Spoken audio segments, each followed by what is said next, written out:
Are these 5 physical signs linked to Sjögren's?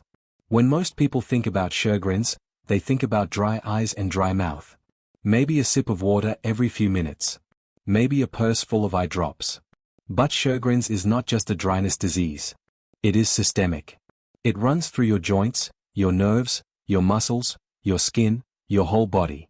So today we are looking at 5 physical signs of Sjögren's that people miss a lot, even when they are right there in front of them, sitting in the room, showing up in the mirror every single day. This is not diagnostic criteria, but these are patterns that show up in the Sjögren's population far more than in the general population. And the last one is so unique that it is almost always disconnected from Sjögren's completely. Doctors see it, patients live with it for years, and almost nobody connects the dots. Let's dive in. Hit subscribe and leave a like. That helps this channel reach more people who need it. The goal at Health Inside is 200,000 subscribers, and every single person who joins moves us closer. And if you want the symptom map guide with visuals, symptom breakdowns, and additional resources, type symptom map in the comments, and I'll send you the link to access it. Sign 1. Joint pain that gets waved off as getting older. Okay, this might sound like arthritis. It might even get written down as arthritis on a chart somewhere, right next to a shrug and a referral you will wait 4 months for. But it is not always that simple, and if you have been living with this, you already know it is not that simple. Think about your hands in the morning. Are they stiff for 20 minutes, or are they stiff for 2 hours? Do your knees ache on days when absolutely nothing happened to them? No workout, no long walk, nothing you can point to and say, "Ah, that explains it"? Do your fingers swell just enough that your rings do not fit right anymore, and then by afternoon the swelling is gone like it was never there at all, and you start to wonder if you imagined it? That pattern. Stiffness that eases as the day goes on instead of getting worse. Joints that ache without looking red or feeling hot to the touch. Pain that migrates, wrist today, knee tomorrow, shoulder by the weekend, and then back to the wrist again like it is making a circuit through your body. This shows up constantly in people living with Sjögren's. It has a name, arthralgia, and it is meaningfully different from the joint destruction you see in something like rheumatoid arthritis. The joints usually are not being eroded on an X-ray. There is no obvious structural damage for a scan to catch. But the pain is real, it is not in your head, and it can be every bit as disabling as if the joints were being visibly destroyed. Here is the part almost nobody tells you, and it is the part that keeps this sign hidden for years. Because the joints look normal on imaging, because the blood work sometimes comes back unremarkable in the early stages, this gets dismissed constantly.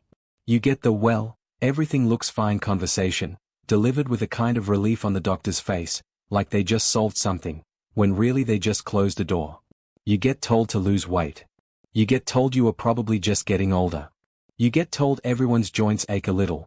Welcome to being an adult, here's some ibuprofen. Meanwhile you are the one who cannot open a jar in the morning, who cannot grip a hairbrush without wincing, who has started avoiding certain movements without even consciously deciding to, just quietly rerouting your whole day around a body that hurts and refuses to explain itself. This is one of the earliest signs of Sjögren's, and it shows up in a huge percentage of people who eventually get diagnosed, often years before the dry eyes and dry mouth ever get bad enough to bring up at an appointment. Think about that for a second. The joint pain frequently comes first. It can show up a full decade or more before anyone is even thinking about dryness. The dryness gets all the attention later, once it is undeniable, once it is affecting your ability to eat a cracker or read a book without your eyes burning. But the joints were talking the whole time. Nobody was listening, because nobody had the right question loaded. And this connects to something we call the Sika gap, the space between when your body starts sending these signals and when anyone actually puts a name to what is happening. For a lot of people that gap is not months. It is years. Sometimes it is a decade or more of joint pain, fatigue, and vague symptoms getting individually dismissed, one at a time, never assembled into a full picture. If your joints have been aching for years and every test keeps coming back clean, and you have started to believe the problem really is just you, that gap might be exactly what you are living inside of right now. There is also a version of this that gets people sent down the wrong path entirely. Because morning stiffness and migrating joint pain are also classic descriptions of rheumatoid arthritis, a lot of people end up being tested specifically for that, and only that, over and over again, sometimes for years, while the actual underlying process gets overlooked simply because the first test that came back negative was treated as the final word. A negative rheumatoid factor does not mean nothing is wrong. It just means that particular test did not find what it was looking for. It says nothing about whether a different autoimmune process is quietly doing this to your joints instead.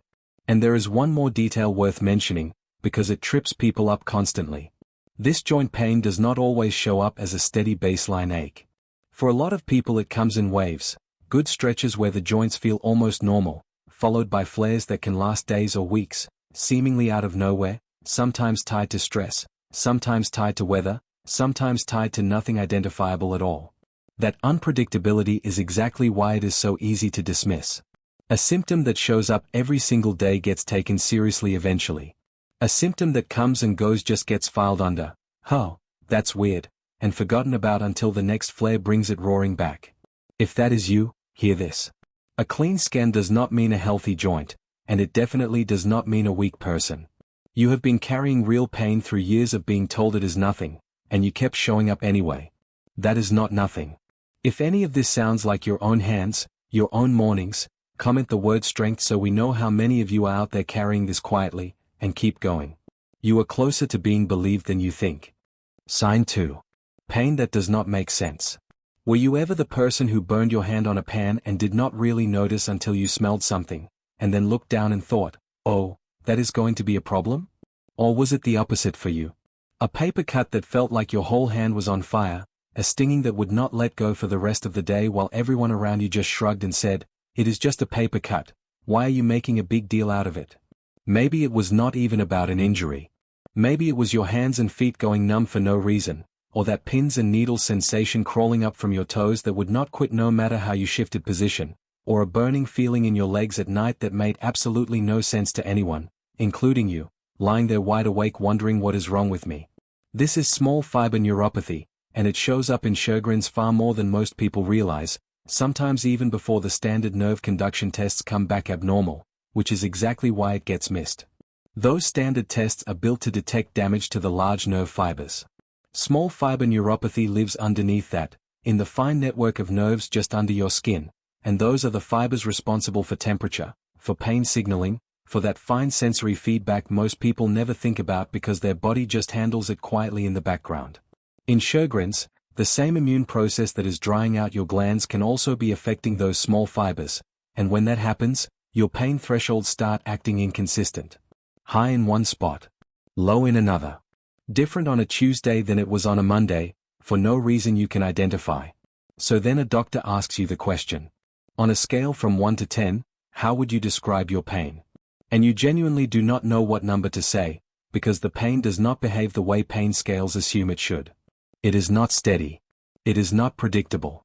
It does not correlate cleanly with what is actually happening to your body.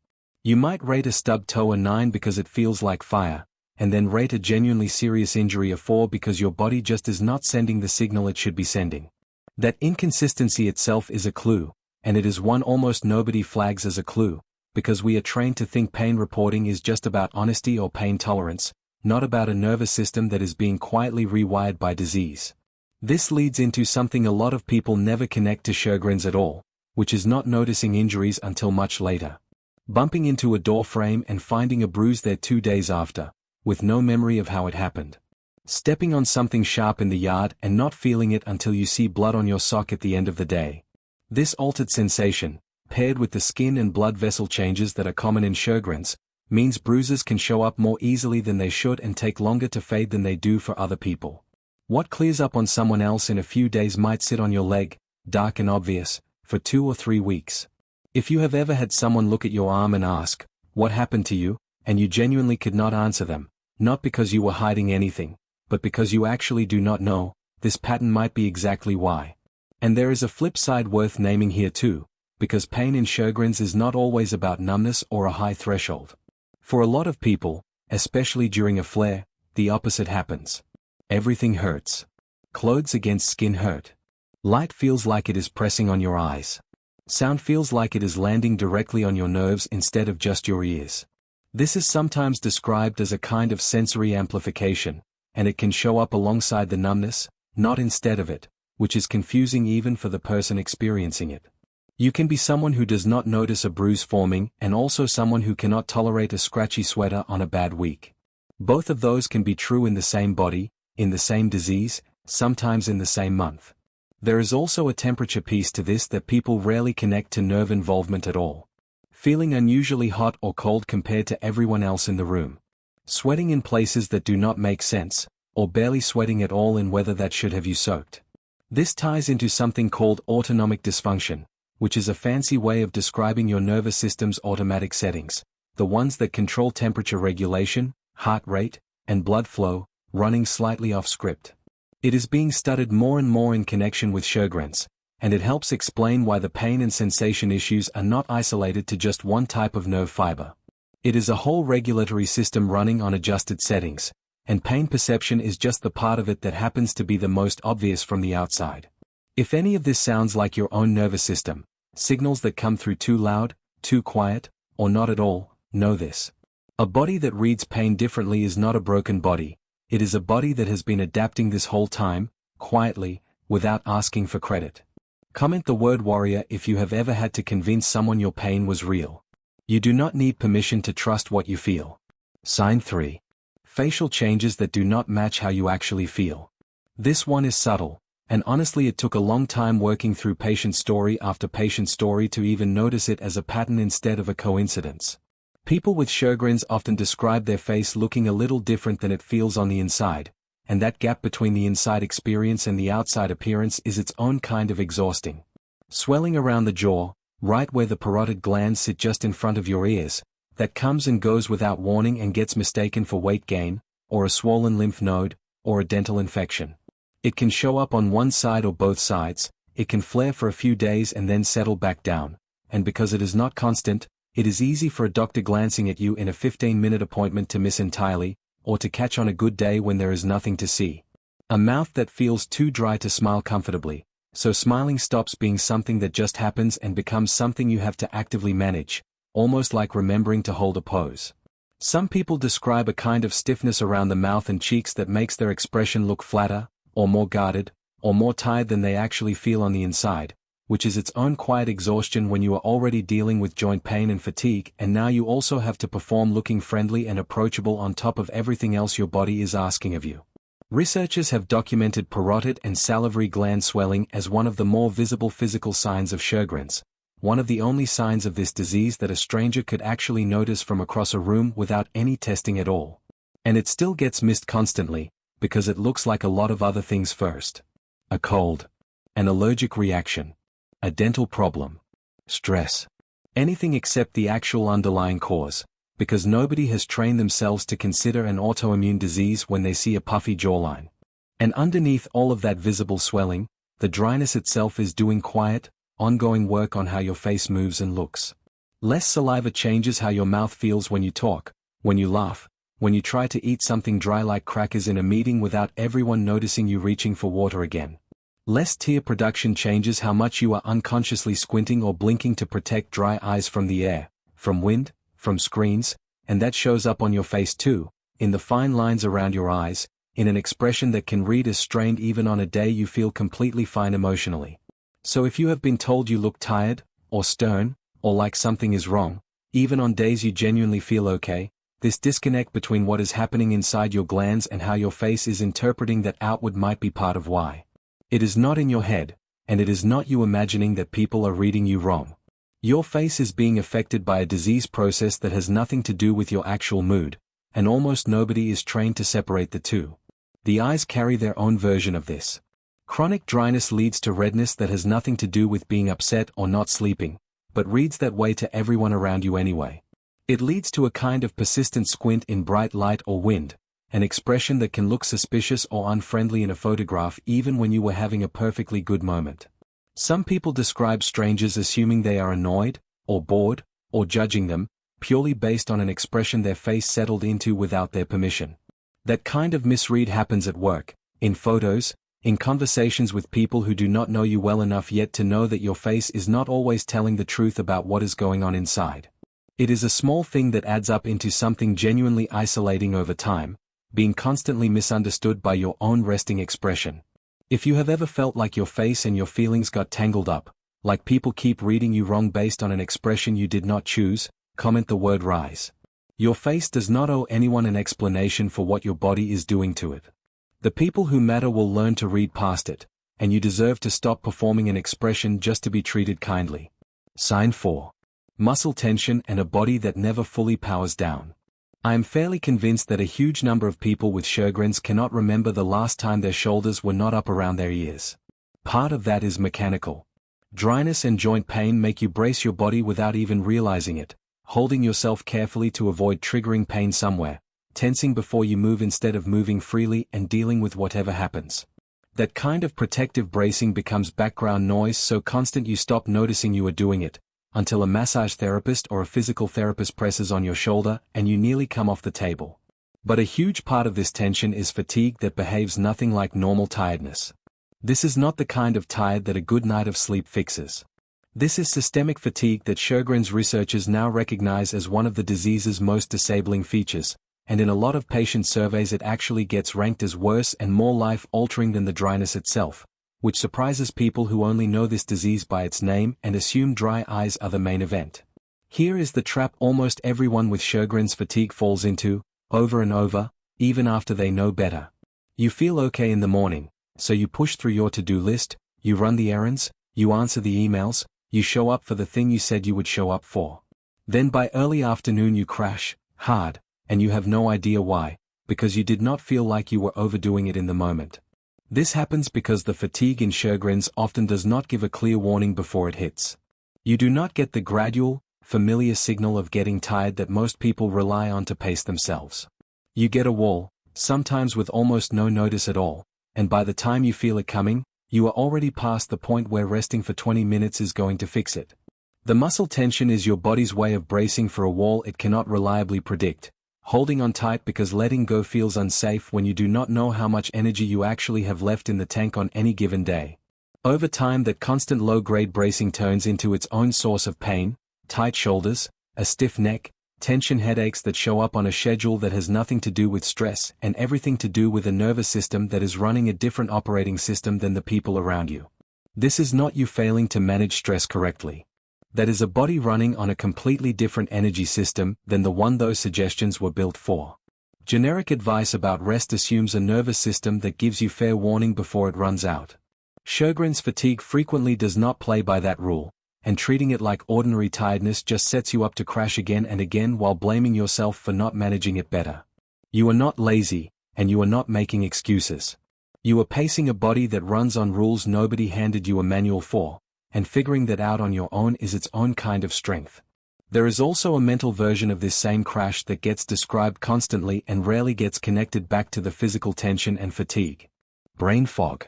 Losing a word mid-sentence. Reading the same paragraph 3 times and still not absorbing it. Walking into a room and forgetting why. This is not a separate, unrelated symptom floating on its own. It tends to track closely with the same fatigue crashes described above, showing up hardest on the days your body has already spent everything it had on just staying upright and functional. And it is often made worse by sleep that never actually feels restorative, waking up as tired as you were the night before, no matter how many hours you got, because the sleep itself is frequently disrupted by discomfort, by needing water in the middle of the night, by joints that ache in whatever position you are lying in. If any of this sounds like your day-to-day, the crashing, the bracing, the tension that never fully lets go, comment the word rest. Not because rest is a fix, but because you deserve one moment where you do not have to explain why you need it. You have been running on a system nobody warned you about, and you have still been showing up. That counts for something. Sign 5. The one that is so unique it is almost never connected to Sjögren's at all. Your fingers turning white, then blue, then red in the cold. This is called Raynaud's phenomenon, and if you have experienced it, you already know exactly what I am describing, because it is genuinely a strange thing to watch happen to your own body. Cold weather, air conditioning turned up too high in an office, even just holding a cold drink for too long, and suddenly your fingers, sometimes your toes, sometimes the tip of your nose or the tips of your ears, go pale or almost white, like the blood just left the area entirely. Then, as the episode continues, they can turn a bluish purple, cold and strange looking, almost like they belong to someone else's hand. Then, as circulation comes back, they can flush a deep angry red, often with a throbbing or burning or tingling pain as feeling returns, which can honestly be more uncomfortable than the numbness that came before it. An episode can last a few minutes. It can last much longer. And it is not always just a strange visual, it can genuinely hurt. Here is the disconnect, and it is a big one. Most people who experience this get told it is just poor circulation, or that they need to wear gloves and stop complaining, or that it runs in the family and there is nothing to be done about it, and none of that is necessarily wrong on its own, but it is dangerously incomplete. Raynaud shows up in a notable portion of people who are eventually diagnosed with Sjögren's, and in a lot of cases it shows up years, sometimes many years, before the dryness does. It is one of the clearest visible signs that your immune system might already be affecting your blood vessels, quietly, long before the disease announces itself in a way anyone thinks to test for. It gets treated as a quirky cold sensitivity instead of a clue, because doctors who are not specifically screening for autoimmune disease usually will not think to connect frozen white fingers in a grocery store freezer aisle, or on a walk in the cold, or after grabbing a soda straight from the fridge, to a disease people only associate with dry eyes and a dry mouth. It is not on their radar as a possibility, so it never gets asked about, and it never gets flagged. So if your hands have been doing this your whole life, if you have learned to just carry gloves everywhere even in mild weather, if everyone in your family just calls it having bad circulation and shrugs, and nobody has ever mentioned Sjogren's in the same conversation as your hands turning colors, that gap is genuinely worth paying attention to. That is exactly the kind of overlooked, physical, right in front of your face and yet somehow invisible sign this entire video has been about. It is also worth knowing that Raynaud's is not exclusive to Sjögren's. It shows up in other autoimmune conditions too, and plenty of people have it on its own with no autoimmune disease behind it at all. That is exactly why it gets dismissed so easily, because on its own it usually does mean nothing more than sensitive circulation. But paired with the joint pain, the unpredictable pain thresholds, the facial changes, and the crashing fatigue, it stops being a standalone quirk and becomes one more piece of a much larger picture, one that is worth bringing up as a whole instead of one symptom at a time. If your fingers have their own weather report separate from everyone else's, comment the word unstoppable. You have spent years explaining your own body to people who were not listening, and you kept advocating for yourself anyway. That persistence is not small. Keep trusting what your body is telling you, even when it takes a while for anyone else to catch up. Let's put all 5 of these together for a second, because looking at them individually is one thing, but looking at them as a pattern is where this actually gets interesting. Joint pain that comes and goes without a clear cause. Pain sensations that do not match what is actually happening to your body. A face that looks different from how you feel. Muscle tension and a fatigue that crashes without warning. Fingers that change color in the cold. None of these on their own screams autoimmune disease to most people. Each one individually gets its own separate explanation, its own separate specialist, its own separate dismissal. But when you start lining them up side by side, when you start noticing that they have all been happening in the same body, on roughly the same timeline, for years, that is when the pattern stops looking like a coincidence and starts looking like a story your body has been trying to tell somebody the whole time. This is also the exact reason a single symptom checklist rarely does anyone justice. A checklist treats each item as a yes or no box, disconnected from the others, and Sjogren simply does not work that way in real bodies. The joint pain influences how you brace your muscles. The bracing influences how exhausted you feel by mid-afternoon. The exhaustion influences how much energy is left over to notice or care about a strange sensation in your fingertips on a cold morning. Everything is threaded together, and pulling any one thread in isolation misses the way they are all quietly reinforcing each other underneath the surface. So Sjogren's is not just about dry eyes and a dry mouth. It is about how your whole body carries this disease quietly, in your joints, your nerves, your face, your muscles, and even in your fingertips on a cold day. It is systemic in the truest sense of the word, touching systems most people, including a lot of doctors, do not automatically associate with an autoimmune condition that got filed under the heading of dryness a long time ago and never got fully reconsidered. So which of these do you recognize? Joint pain that got waved off as nothing. Bruises you cannot explain and cannot remember getting. A face that does not match how you actually feel on the inside. Fingers that turn colors in the cold and get blamed on bad circulation. Tell us which one hit hardest in the comments, and comment the word strength if you have been carrying any of this quietly for longer than anyone knows. You have been paying attention to your own body this whole time, even when nobody else was. That instinct has been right more often than you have been given credit for, so keep trusting it. Keep watching for more on the signs your body has been sending you the whole time, long before anyone had a name for what was happening.